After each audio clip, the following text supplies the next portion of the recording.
Before I begin, I would like to thank God for bringing us all here together, today. And I would also like to thank all the veterans who are in attendance for protecting our country, defending our democracy, and fighting for our freedom. The Lord works in mysterious ways, and today is no different. We gather here today in Bridgeport, Connecticut, in the Constitution State, to stand in defense of liberty and freedom, to promote honesty and justice, and to condemn and reject corruption. Democracy is a government in which the power is vested in the people and exercised by them directly through a system of representation involving free elections in which they are allowed and encouraged to vote.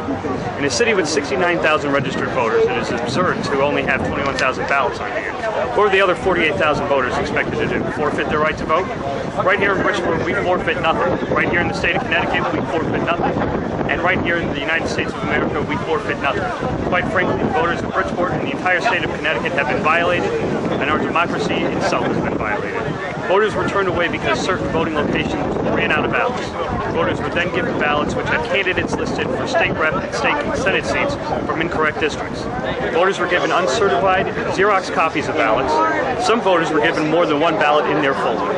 Some voters who decided to exercise their right to vote on their way to work were informed that there were no ballots on hand and they may have needed to wait for up to an hour, leaving them with no other choice but to skip voting in order to ensure that they arrived to work on time. And after days of verifying these ballots, right here in Bridgeport, a mysterious bag was discovered containing even more ballots to count. Ladies and gentlemen, this is not how our great democracy works. Today, for the sake of all voters in the state of Connecticut and the city of Bridgeport, for the sake of all past, present, and future candidates, and for the sake of the entire United States of America, we're calling on the Secretary of State, Susan Bysiewicz, the current governing administration in the city of Bridgeport, and both of the Bridgeport Registrar of Voters to immediately engage in a statewide voter recount in order to ensure that the voice of every voter in this state is heard and every vote is counted. And let us make it perfectly clear, we will not rest until this is resolved. We will not let this happen in 2011. We have audio and we have video. The battle lines have been drawn, Bridgeport has drawn first blood, and the state of Connecticut has followed suit.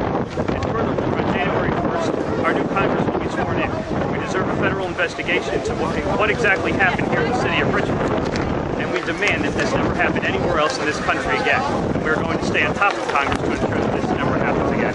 This great nation has been called upon time and time again to help other countries ensure the accuracy of their elections. Our great nation has opened the door to democracy and freedom for countless other nations who otherwise would not have been able to do it themselves. It is mandatory that we do the same for ourselves. As Ronald Reagan stated, America is a shining city upon a hill whose beacon light guides freedom-loving people everywhere. He said in his farewell address to the nation that in his mind it was a tall, proud city built on rocks stronger than oceans, windswept, God-blessed, and teeming with people of all kinds of living in harmony and peace. A city with free ports that hummed with commerce and creativity, and if there had to be city walls, the walls had doors, and the doors were open to anyone with the will and the heart to get here. That's how he saw it then, and that's how we still see it now.